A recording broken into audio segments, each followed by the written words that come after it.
علیکم اسٹوڈنٹس، میں آپ کی ٹیچر زینب، اور آج کا جو ہمارا ٹاپک ہے وہ ہے رجحانات و اصطلاحات کے اختلافات، یعنی رجحانات و اصطلاحات کے اختلافات میں کیا کیا فرق پایا جاتا ہے۔ آج ہم اس کو ڈسکس کریں گے۔ تو کہتے ہیں کہ آپ کی دیکھا ہم نے جو پریویس لیکچر اسٹوڈنٹ ہیں ہم نے دیکھا تھا کہ آپ کے جو جسمانی اختلافات ہیں بچوں میں وہ کون سے پائے جاتے ہیں اور ذہنی اختلافات بچوں میں کون سے پائے جاتے ہیں، ان سب پوائنٹس کو ہم نے ڈسکس کیا تھا۔ اب جو ہم ڈسکس کرنے جا رہے ہیں وہ یہ ہے رجحانات و اصطلاحاتوں کے کون کون سے اختلافات ہیں۔ دیکھیں، افراد اپنے رجحانات و اصطلاحاتوں کی وجہ سے بھی ایک دوسرے سے مختلف ہے۔ ان کے رجحانات و اصطلاحات ان کی تعلیم پر اثر ڈالتی ہے۔ یقینی طور پر یہ تو نہیں کہا جا سکتا اختلافات موڑ سے پیدائشی ہو سکتے ہیں، یعنی آپ جس میں بچوں کے رجحانات و صلاحیت مختلف ہیں، ہر بچے کی اپنے سے جو ہے وہ کہہ سکتے ہیں کہ اس کا اپنا بچوں سے جو ہے اس کی اپنا لگاؤ مختلف ہے، یعنی اس کا انٹرسٹ مختلف ہے، بچوں کی کوالٹیز مختلف ہیں، بچوں کے انٹرسٹ الگ الگ ہیں۔ تو آپ یہ کہہ سکتے ہیں کہ رجحانات و اصطلاحاتوں کے جو یہ اختلافات ہیں یہ مختلف قسم کے ہیں، ٹھیک ہے۔ اس کے بعد کہتے ہیں کہ بچوں کے جو ان رجحانات ہیں، یعنی جو بچوں کے رجحانات ہیں، اگر ہم اس کو ڈسکس کرتے ہیں تو کہتے ہیں کہ جو بچوں میں رجحانات پائے جاتے ہیں، یعنی وہ اگر آپ اس کو ڈسکس کریں تو وہ کہتے ہیں کہ بچوں میں جو رجحانات ہیں، یعنی بچوں کو ان کے رجحانات اور جو ان کی صلاحیت اس کے مطابق تعلیم دی جائے، تعلیم میں وہ زیادہ دلچسپی لیتے ہیں اور کم مہینے سے بہتر نتائج، یعنی بچوں کا جس میں رجحان ہے بچوں کو اس چیز کو چوز کرنے میں فریڈم ہونا چاہیے۔ کہتے ہیں کہ بچوں کو جس میں رجحان ہو، بچوں کو جس میں دلچسپی ہو، اس میں بچوں کو جو ہے تعلیم حاصل کرنے پر آمادہ کیا جائے۔ جس میں بچوں کا انٹرسٹ نہیں ہے آپ اس میں بچوں کو مت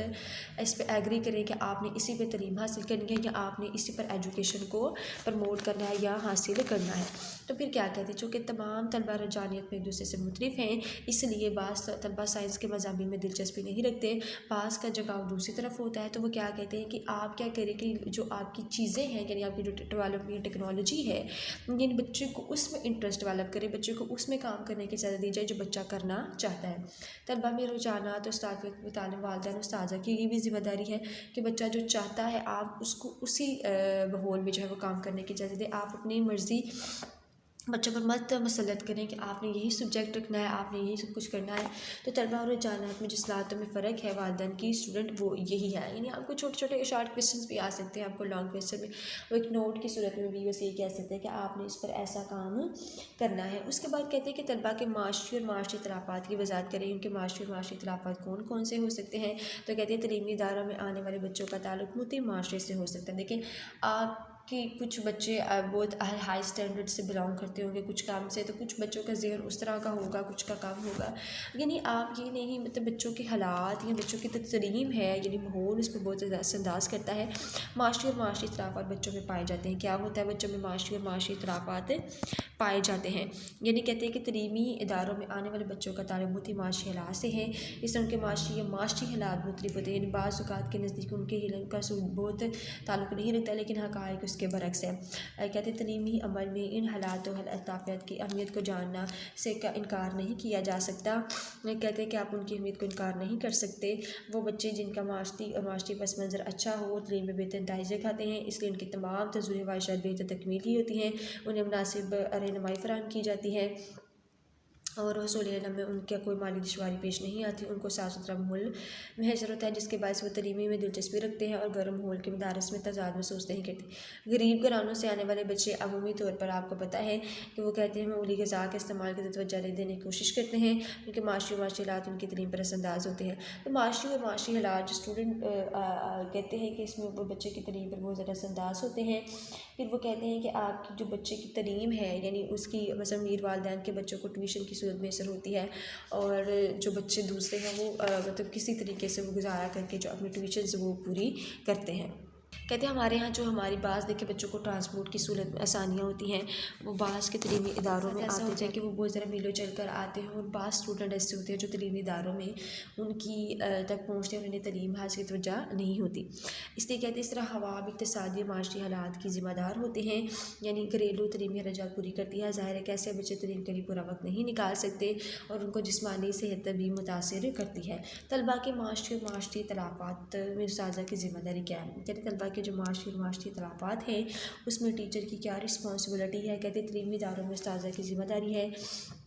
کہ بچوں کو ان کے تمام اختلافات کو پیش نظر رکھیں اور کام کرنے یا نہ کرنے میں تعلیم کے کمزور ہونے کی بنا پر بچوں کی سرزنش کرنے کی بجائے ان کی کمزوری کے پہلے سب سے پہلے اسباب معلوم کریں کہ ایسی کیا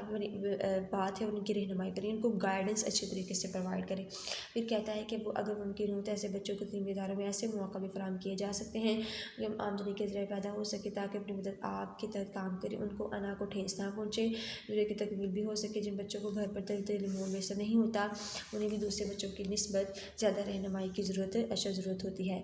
اگرچہ ہمارے تعلیمی ماحول میں جہاں مختلف ماحول اور گرانوں سے آتے ہیں جو ہوتی ہیں، یہ کام بہت دشوار سے پھر اساتذہ کوشش کرتی ہیں تو کسی حد تک ان مشکلات پر قابو پایا جا سکتا ہے۔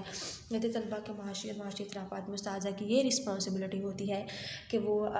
بچوں کے تعلیمی ادارے میں اختلافات کو پیش نظر رکھیں اور کام کرنے یا نہ کرنے میں تعلیم میں کمزور جو بچے ہیں ان کو سرزنش کرنے کی بجائے ٹیچر کیا کرے کہ اس کی تمام رسپانسبلٹی یعنی ٹیچر اس کو سمجھے اور اس کو جو ہے پراپر گائیڈ کرے اور اس کی رہنمائی فرمائے اور اس کے ساتھ اچھا تعاون اور سلوک برقرار رکھے۔ تو کہتا ہے کہ اس کی کمزوری کے پہلے اسباب معلوم کرے، اگر ممکن ہے تو بچوں کو تعلیمی اداروں میں ایسے مواقع فراہم کرے جو بچوں کے لیے اچھے طریقے ہوں، ان کو پراپر گائیڈنس پرووائڈ کر سکے اور ان کی توجہ کے رہنمائی کی ضرورت ہے۔ اگرچہ ہمارے تعلیمی ماحول میں بچوں کے ساتھ اچھا سلوک ہے، جو وہ کہتے ہیں کہ بچے ماحول میں رہتے ہیں یا گھرانوں میں سے آتے ہیں تو آپ ان کے ساتھ اچھے طریقے سے کام کریں۔ یہ کام بہت دشوار سے بھی پھر استاد کوشش کریں تو کسی حد تک مشکلات پر قابو پایا جا سکتا ہے۔ آگے کہتے ہیں متفرق اختلافات پائے جاتے ہیں، یعنی متفرق انفرادی اختلافات۔ اس کے بعد کہتے ہیں کہ کچھ انفرادی اختلافات کے علاوہ بچوں میں بعض دوسری قسم کے انفرادی اختلافات بھی موجود ہوتے ہیں، مثلا مذہبی، ثقافتی، سیاسی اختلافات وغیرہ، لیکن یہ اختلافات ان پر بہت زیادہ اثر انداز نہیں ہوتے ہیں۔ ان انفرادی اختلافات پر تھوڑی سی توجہ دی جائے اور استاذہ رویہ مناسب رکھے تو ان پر بآسانی قابو پایا جا سکتا ہے۔ استاد کسی خاص نظریے کیا کرتے ہیں متفرق اختلافات دیکھ رہے ہیں، یعنی ہر اسٹوڈنٹ میں کوئی نہ کوئی منفرد انفرادی اختلافات پایا جا سکتا ہے۔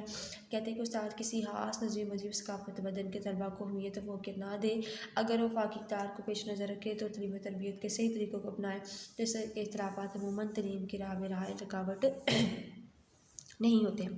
طلباء کے متفرق اختلافات میں استاذہ کی کیا ذمہ داریاں؟ ایک استاد کے لیے بچوں میں پائے جانے والے ان تمام اختلافات سے آگاہ ہونا ضروری ہے تاکہ بچوں کو انفرادی اختلافات کی روشنی میں تعلیم دی جائے۔ تدریس کو مؤثر بنانے کے لیے معلم کو مندرجہ اصولوں کو مد نظر رکھنا چاہیے۔ نمبر 1، استاد کو بچوں کا انفرادی طور پر مطالعہ کرنا چاہیے اور ان کی انفرادی دلچسپی اور ضروریات، خواہشات اور مسائل کو پیش نظر رکھ کر ان کی تمام بچوں کی صحیح مدد اور رہنمائی کی جا سکتی ہے۔ بعض بچوں کی اپنی پسند ہوتی ہیں، وہ مضامین کا انتخاب کرتے ہیں، لیکن جبکہ بعض کے تربیت کے لیے انفراد کی مدد کی ضرورت ہوتی ہے۔ معلم کے لیے ضروری ہے کہ بچوں کی انفرادی خصوصیت سے آگاہ ہو، اس بات کا پتہ ہو کون سا طالب علم کس مضمون میں کمزور ہے اور کہاں اس کو انفرادی توجہ کی ضرورت ہے۔ ایسی جماعتیں جن میں بچوں کی تعداد زیادہ ہوتی ہے، استاد کے لیے بچوں کے انفرادی ضروریات اختلافات کی جو توجہ دینا مشکل ہو جاتا ہے، وہاں بچے انفرادی مشکلات کا حل نہ ملنے کی وجہ سے کمزور ہوتے ہیں اور ان کی ایسی کمزوریاں جماعتی تدریس کی وجہ سے دور نہیں ہو سکتی ہیں۔ تو وہ کہتے ہیں کہ آپ کی جو استاد ہے بچوں کو اس کو چاہیے کہ انفرادی مطالعہ کرے، ان کی انفرادی دلچسپیوں کو دیکھے اور ضروریات، خواہش و مشکلات کا مطالعہ کو پتہ لگائے تاکہ بچوں کی صحیح طریقے سے رہنمائی کی جا سکے۔ تو اسٹوڈنٹ آج کا جو ہمارا ٹاپک تھا وہ یہ تھا کہ آپ کے جو انفرادی اختلافات ہیں، یعنی جو آپ کے ذہنی اختلافات ہیں، اس میں سے یعنی جو معاشی رجحانات اور صلاحیت کے اختلافات اگر بچوں میں پائے جاتے ہیں تو اس میں استاد اور والدین کی ذمہ داری کیا ہے۔ تو ہم نے دیکھا اگر ہم اپنے لیکچر کو ریویو کریں تو ہم نے دیکھا کہ آپ کا ایک جو ٹیچر ہے اس کو چاہیے کہ وہ بچوں کی کمزوری اگر اس کو پتہ چل میں نے اس کو معلوم کرنے کی کوشش کرے اور بچوں کے ساتھ تعاون کرے۔ والدین کو چاہیے کہ اگر بچہ ایک بریلینٹ ہے اور ایک نہیں ہے تو اس کو کبھی بھی وہ نگلیکٹ نہ کرے، بلکہ ہر بچے کو اس کے اپنے پیار کی نگاہ سے دیکھے، یعنی ہر بچے کو ایک ہی نظر سے دیکھ کر اس کو ٹریٹ کرنے کی کوشش کرے۔ بچے کو وہ تمام جس میں بچے کو رجحان ہو، جس میں بچے کا انٹرسٹ ہو، بچے کو وہ کام کرنے کی اجازت دی جائے اور اپنے مرضی اس میں مسلط نہ کی جائے کہ آپ نے ایسا ہی کام کرنا ہے، بلکہ بچوں کو وہ کام کرنے کی اجازت دی جائے جس میں بچہ اپنا انٹرسٹ ڈیولپ کرتا ہے کہ بچے کو زیادہ اس میں انٹرسٹ شو ہوتا ہے۔ تو کہتے ہیں معاشی اختلافات کو ہم نے دیکھا، اس کے بعد ہم نے دیکھا کہ طلباء کے جو معاشی اور معاشی اختلافات ہیں اس میں استاذہ کی کیا ذمہ داری۔ ہم نے دیکھا کہ تعلیمی اداروں میں استاذہ کی ذمہ داری کہ بچے کے تمام اختلافات کو پورا کرے اور تعلیمی اداروں میں ایسے موقع فراہم کرے جن سے ان کے لیے درآمدی کا جو کام ہو سکے۔ متفرق انفرادی اختلافات کو ہم نے دیکھا کہ طلباء کے مختلف اختلافات میں استاذہ کی کیا ذمہ داری ہے۔ تو جو آج کا ہمارا یہ ٹاپک تھا وہ کہ آج کا ٹاپک آپ کو کلیئر ہو گیا ہوگا۔ اوکے جی اسٹوڈنٹس، اللہ حافظ۔